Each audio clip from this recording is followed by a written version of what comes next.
I'm Mary, a housewife living in a double-family house with my in-laws. I met my husband when we were in college, and we were together for 5 years before we got married.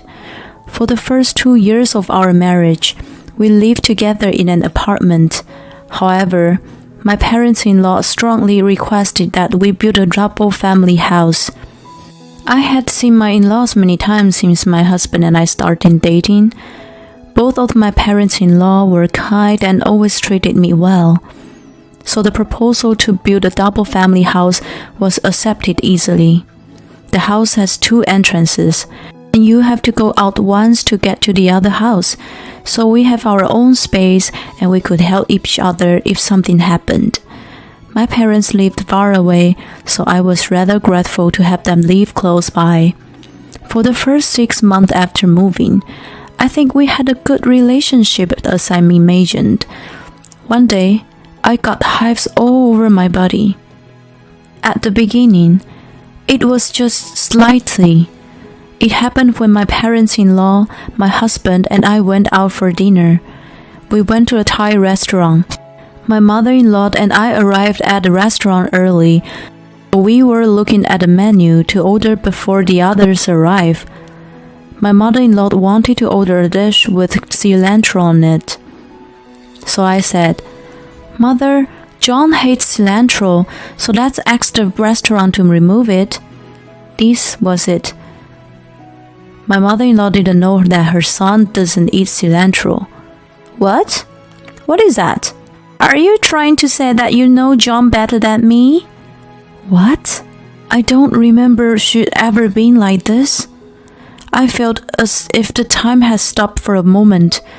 I still remember the moment when my mother-in-law's face, who had always been so kind to me, turned to devilish. My father-in-law and John arrived shortly thereafter.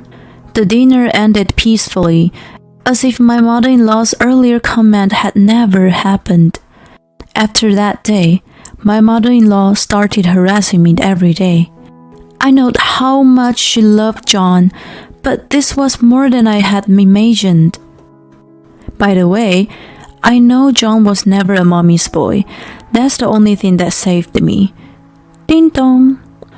Every morning around 10 a.m., John left for work. Then my mother-in-law would come over just to harass me.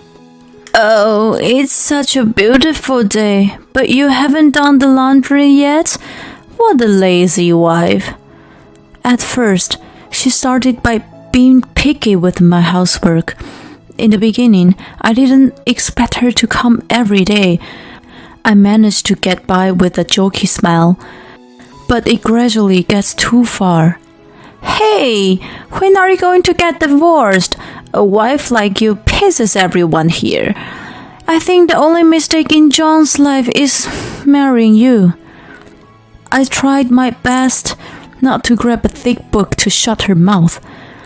I just smiled and left the sarcasm roll off my face for a few hours until she left. When she saw that no damage had been done to me, she even changed her attitude when John was there. She started talking to John in a cat-like voice. This voice made me feel uncomfortable and even gave me goosebumps.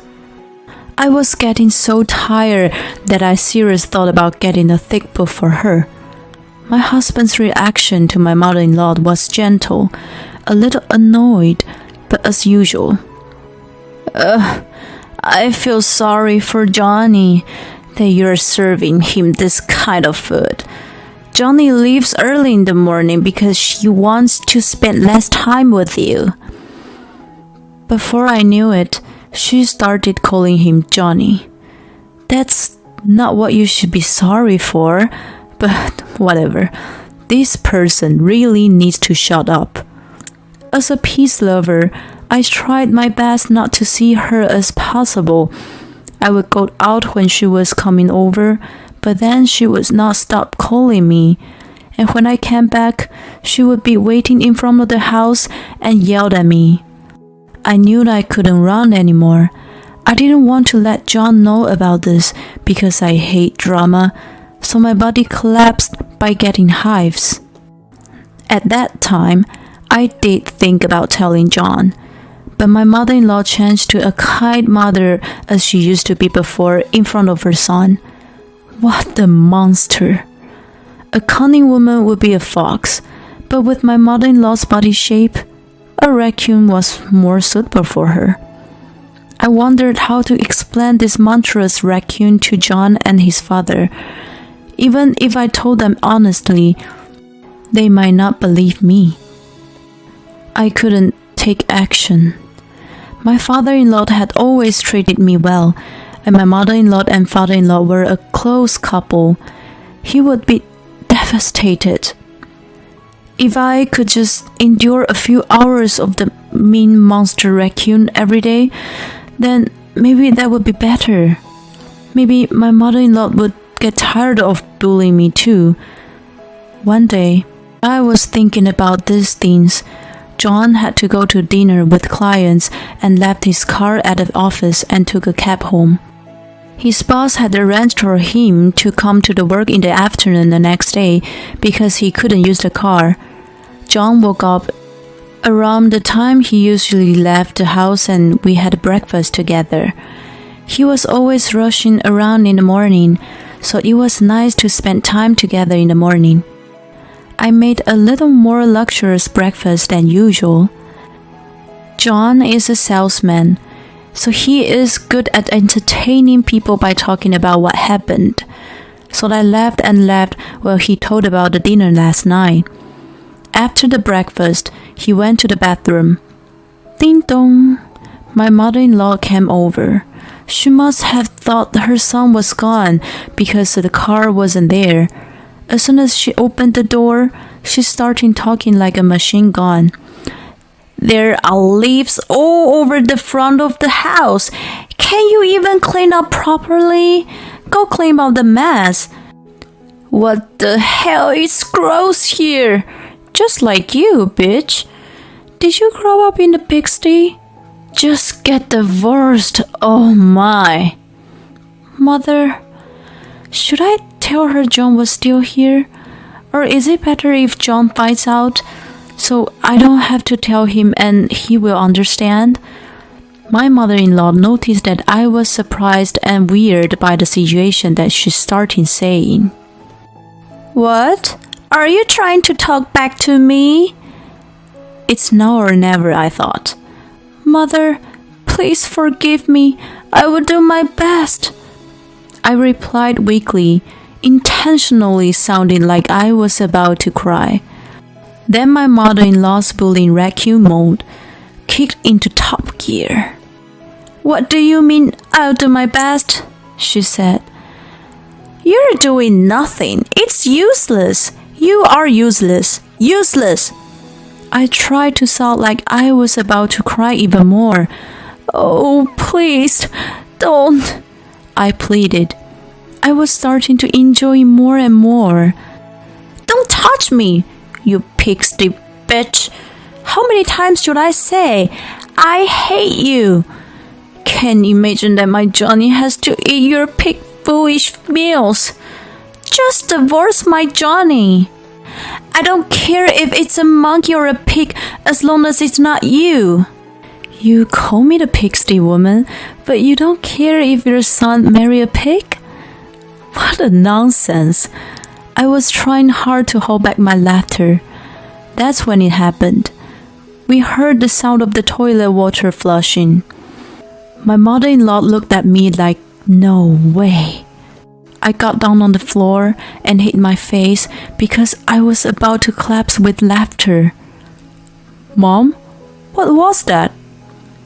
John came out of the bathroom. My mother-in-law turned pale when she saw the face of her son, who was mad like a demon. John, why are you here? That's my question too. Why are you here and what are you doing? No, just, how come you're here? Today is afternoon shift. Why are you saying such horrible things to Mary? You always seem to get along so well with her. What's going on? I was on the floor, glancing at my husband. He looked like some kind of American hero. No, it's not what you think. I was just teaching her because she didn't do her duty well.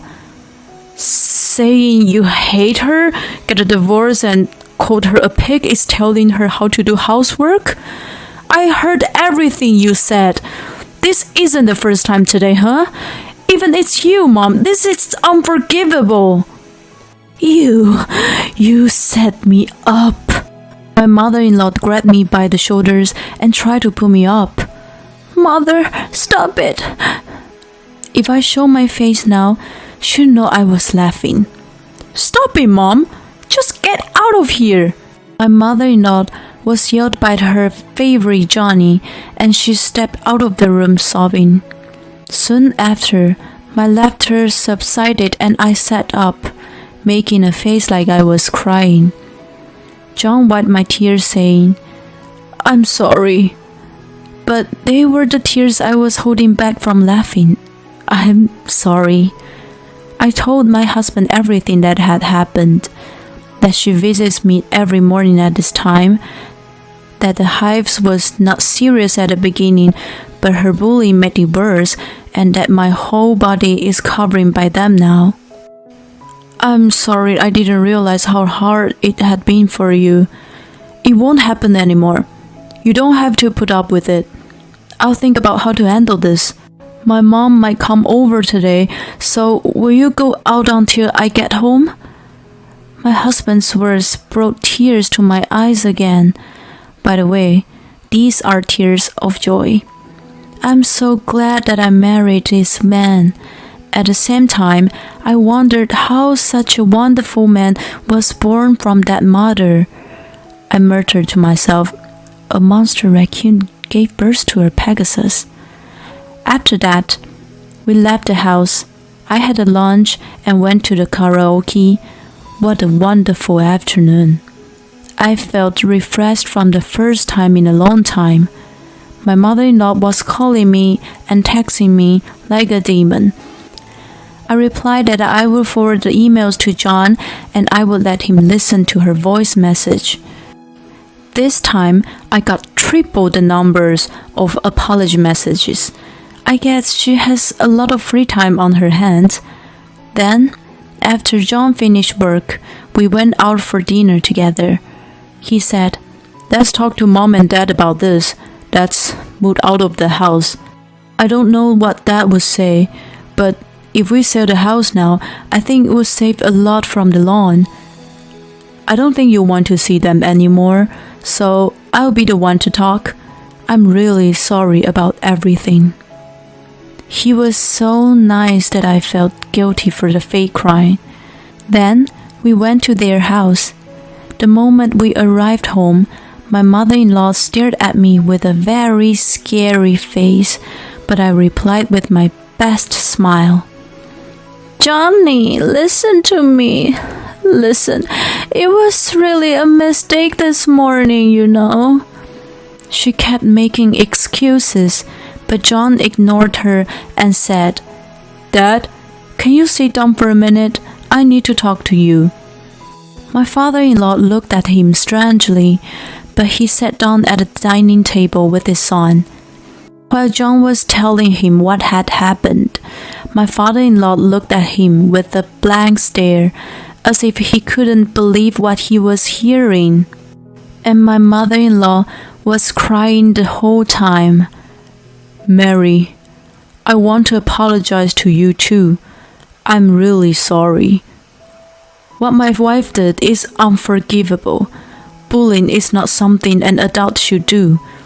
This is the responsibility for both of us. My father-in-law said, struggling his head. You should apologize properly too. He told my mother-in-law and made her bow her head. I'm sorry. My mother-in-law cried and apologized as if she was chanting a curse in a small voice.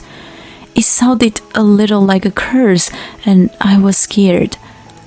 We are moving out too. I agreed to sell the house. It's definitely better to keep our physical distance. I'll pay the short on the loan, so You two don't have to worry about money." My mother-in-law started screaming like a child. "No way! I won't do it again, I promise! Don't leave me, Johnny!" "Just shut your mouth! Do you think we have the choice? You are the one who caused it." When my father-in-law scolded her, she stopped saying anything. A big deal that my father-in-law to shout her so loudly. My father-in-law and my husband are always so kind. I've never seen them so angry. "Thank you, Dad. I'll do the application and call you when it's settled." "Thank you, Father." Everything that I had been holding back for so long was resolved in one day. I was so tired that I went home and fell asleep immediately. It was the first time in a long time that I could sleep so well without worrying about the next day. I went to my friend's place so that I wouldn't have time to be alone at home until we decided where to go. I had hives all over my body, but the day after I fought off my mother-in-law, they disappeared. The human body is so amazing. I guess the illness comes from inside. A week later, we signed a contract for a flat near John's office. Now I feel as if I am a newlywed again, and John and I are getting along peacefully. I still get a little nervous when the doorbell rings in the morning, when I'm home alone because of the trauma. However, I'm slowly getting back to the way things were before we moved into the double family house. I heard that my in-laws have also started living together in an apartment.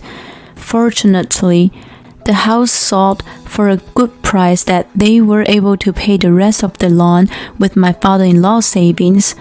Mother-in-law was depressed for a while and stopped doing housework, but my father-in-law got angry with her and she went back to her duty.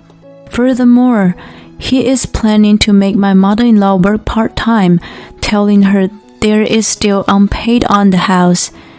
I felt sorry for the people at the part-time job because they would have a hard time. My father-in-law won't let my mother-in-law know our new house. The fact alone is enough to make me feel safe. I saw my mother-in-law for the first time in a long time at my sister-in-law's wedding the other day. I hadn't seen her in few months, but she had lost a lot of weight. I tried to have a short conversation with her, but she got scared and ran away when she saw me. The timing John went to the bathroom at that time was really a miracle. I can now spend the morning relaxed doing my chores without the doorbell ringing. It is the only thing that gives me peace of mind every day. For the first time in a long time, I feel happy.